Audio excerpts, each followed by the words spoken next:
y la idea es permanecer en nuestros hogares. Estamos atentos a lo que disponga el Gobierno Nacional, que en horas de la tarde va a reunirse con los gobernadores de todas las provincias para ver, analizar lo que se comenzó a analizar en el día de ayer con diputados, la posibilidad de la cuarentena a nivel nacional. Mientras tanto, la preocupación de los trabajadores, muchos de ellos que continuamos desempeñando los diferentes roles en esta cadena de producción que muchas veces no se puede parar absolutamente, con guardias mínimas, con un sistema que tiene que seguir rotando por la cadena económica que no puede parar, y lo veían y lo contaban los propios trabajadores del volante con su preocupación de no poder juntar lo mínimo indispensable para comprar la comida del día. ¿Qué pasa con el resto del trabajo y los trabajadores en general, que están, muchos de ellos, alcanzados por una normativa que salió hace muy poquito a la disposición del Gobierno Nacional y el Ministerio de Salud, de licencias extraordinarias para poder no concurrir al trabajo? El caso de embarazadas, caso de padres y madres con hijos menores a cargo. ¿Cómo funciona esto? Cristina Zócar nos va a ayudar a entender este sistema que es un paliativo legal momentáneo, extraordinario, desde el Foro del Trabajo. La presidenta del Foro del Trabajo, Cristina, ¿me está escuchando? Buen día. Buenos días, ¿cómo estás, Paula? Bien, bueno, presentando un poco esto que trae la preocupación permanente de todos, de todas, a ver cómo me voy a desempeñar. ¿Estoy alcanzado por una licencia extraordinaria? ¿Esto a qué se limita? ¿A edades? ¿A situaciones especiales? Contanos un poquito de qué se trata esta medida extraordinaria, Cristina. Sí, mira, nosotros estamos analizando desde el foro hace tiempo ya todas estas medidas que se vienen tomando, y en relación a las licencias especiales que se otorgan en diferentes situaciones, tenemos un decreto que las regula, que es el decreto 260 en su artículo 7, que establece claramente quiénes son aquellos a los que alcanzan estas medidas. Y además, a partir de ahí, se le han dictado una serie de resoluciones ampliando el alcance de las licencias especiales. Uh-huh. ¿A quiénes alcanzan, para tener en cuenta? Bueno, primero, aquellos que hayan viajado a las zonas afectadas, ¿no? Las zonas afectadas, como sabemos y estamos viendo todos los días en las noticias, se van ampliando cada vez más. Entonces, quienes han viajado a las zonas afectadas deben hacer necesariamente la cuarentena por 14 días corridos. Aquellos a quien el virus se haya confirmado que padecen de este virus, y aquellos que tengan contactos estrechos con las personas que hayan viajado a zonas afectadas o con aquellos que hayan contraído el virus. Claro. Eso por un lado. Contactos estrechos serían familiares, gente que estuvo... puede ser familiares, claro. Puede ser gente que haya trabajado. A ver, hay que tener en cuenta esto. Hay mucha gente que ha viajado y no ha hecho la cuarentena. Uh-huh. Eso es una realidad, lamentable realidad, sí, pero existe. Entonces, esa gente que ha viajado a zonas de riesgo y no ha hecho la cuarentena, ha tenido contacto con un montón de gente en su trabajo, en su casa, con sus amigos, en eventos sociales. Entonces hay que analizar cada caso en particular. Después tenemos gente que también, otra situación que se plantea, que ha viajado a zonas que no eran de riesgo, uh-huh, no ha hecho la cuarentena porque, bueno, era voluntaria, en ese caso la cuarentena no era obligatoria, pero después, en el interín, esa zona se ha declarado como zona de riesgo. Uh-huh. Entonces, a partir de ese momento en donde se declara esa zona como zona de riesgo, tiene obligatoriamente esa persona que hacer la cuarentena. Esa persona hace la cuarentena desde el día que lo obligan, pero para atrás pasó un par de días, supongamos, en donde no la hizo, claro, y haya tenido diferentes vinculaciones y contactos estrechos. Por eso, en esos casos, hay que analizar cada situación en especial. Por eso las disposiciones, la normativa que se aplica obliga a estas personas a denunciar estas situaciones, a decir cuál fue su itinerario, con qué tipos de personas se juntaron, bueno, una serie de recomendaciones y de preguntas que se le hacen, claro, a los fines de Cristina, determinar quiénes pueden ser... sí. Vos sabés que me parece que en algún punto estamos corriendo de atrás, porque en el día de ayer se conocía, por ejemplo, una reconocida concesionaria de autos de la ciudad de Río Cuarto, que tenía una empleada sospechosa de coronavirus. que había sido aislada. Pero mientras tanto, los trabajadores continúan trabajando y mientras tanto, los trabajadores ya habían mantenido el contacto con su compañera de trabajo. Y mientras tanto, esos trabajadores ya estaban atendiendo a otra gente, porque el comercio sigue abierto. Entonces, vamos de atrás, me parece, ¿no? Con las soluciones. Es justamente a lo que quiero llegar con lo que te explico, ¿no? Compartimos la idea.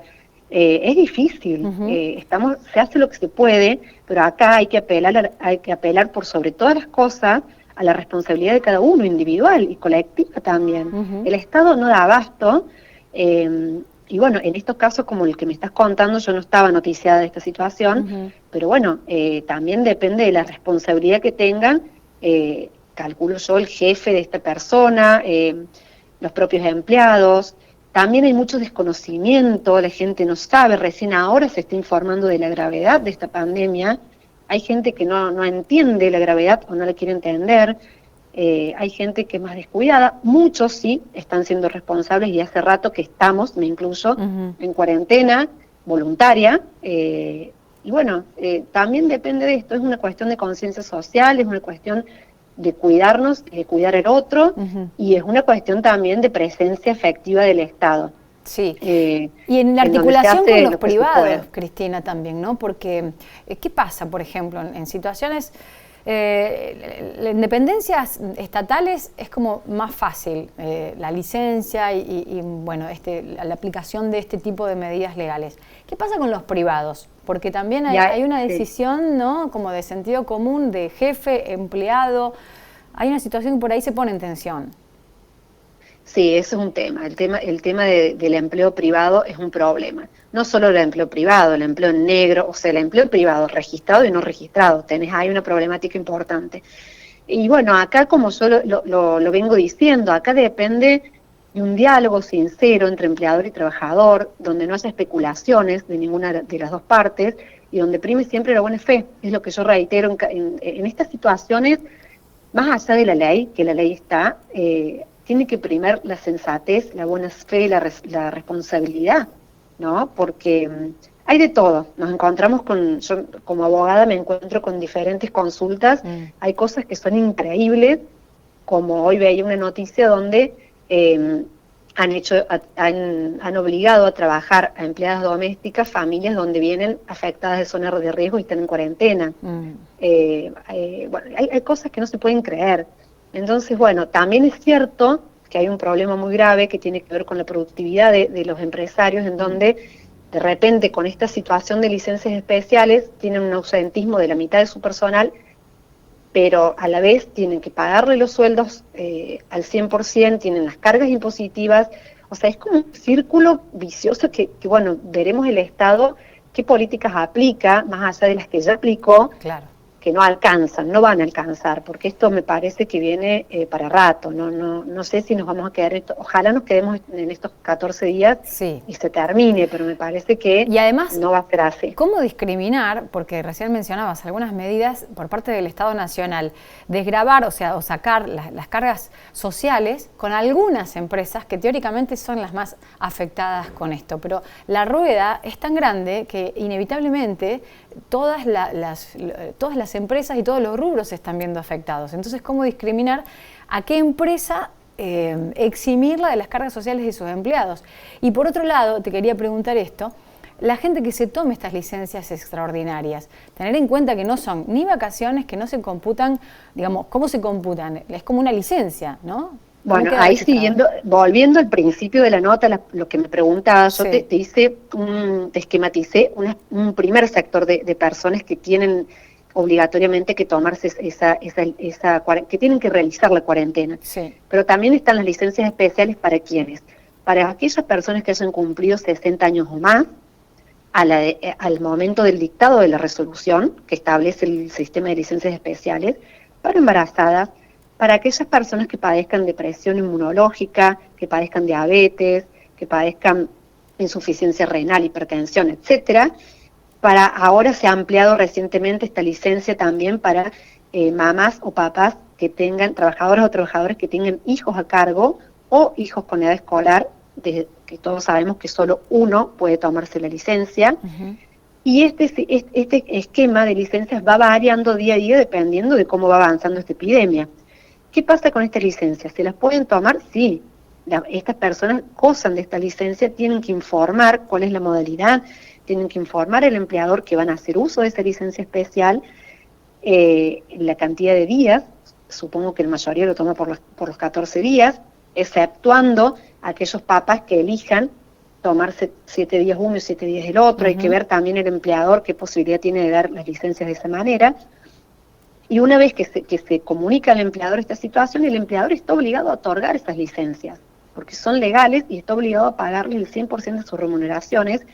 Y un dato que no es menor es que estas licencias no suplen otras licencias. No es que porque se les da esta licencia van a perder otras licencias que les correspondan legalmente por convenio colectivo. Es una licencia especial y el trabajador que se encuentre en estas situaciones que hemos mencionado las tiene que tomar, tiene la facultad de tomarlas y el empleador está obligado a dárselas.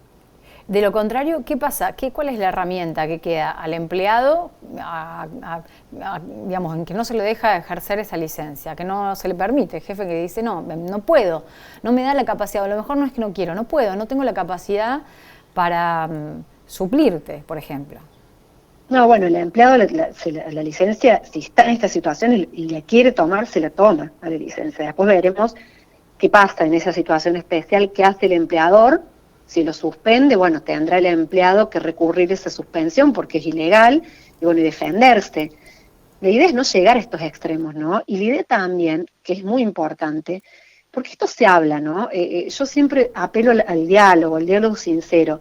Si se dan estas situaciones que es muy posible que se dé donde el empleador se le complica darle esta licencia, pero si el empleador le garantiza a su trabajador las condiciones de higiene y seguridad, las condiciones de que va a estar protegido, bueno, por ahí el trabajador acepta eso y lo coordinan y lo conversan y avanzan en ese sentido. Pero también hay una realidad que el empleador o se le está yendo de las manos esta situación o no está interiorizado en las medidas, en los protocolos que hay que tomar. Esto tiene una serie de protocolos de higiene y seguridad que están obligados a los empleadores a respetarlos. Por ejemplo, en los supermercados, la gente, los cajeros están en permanente peligro de contagio, en contacto permanente con la gente. Bueno, hay medidas para tomar para que los trabajadores se sientan seguros y quizás no necesiten tomarse esta licencia especial, ¿se entiende? Claro. Pero bueno, ayer se conocía un caso de cajeros con cascos, por ejemplo, cascos protectores en la ciudad. Bueno, yo ahí en la parte médica no puedo opinar porque no es mi especialidad, no sé. Si no, pero digo, buscarle la vuelta con las medidas de seguridad que enumeraba. Sí, ¿no? sí, yo por ejemplo ayer entré a una farmacia chiquitita en donde tenían una cinta de esas de peligro a 2 metros de distancia del mostrador, me pareció perfecto. Claro. Y estaban con guantes, con barbijos, no sé si sirve, pero estaban, no importa, además no está. Y con esa precaución donde no podías tener un contacto con el empleado a menos de 2 metros. Claro. Después las desinfectaciones, bueno, se pueden hacer muchas cosas. El tema es que hay que empezar a implementarlas justamente para que el trabajador se sienta seguro en su lugar de trabajo y si tiene la posibilidad de no tomarse la licencia, lo conversa con el empleador y no se la toma. Claro. Pero ya es una opción del trabajador si se toma o no. El empleador, si el trabajador quiere hacer, siempre y cuando estén en estos esquemas de licencia especial, ¿no?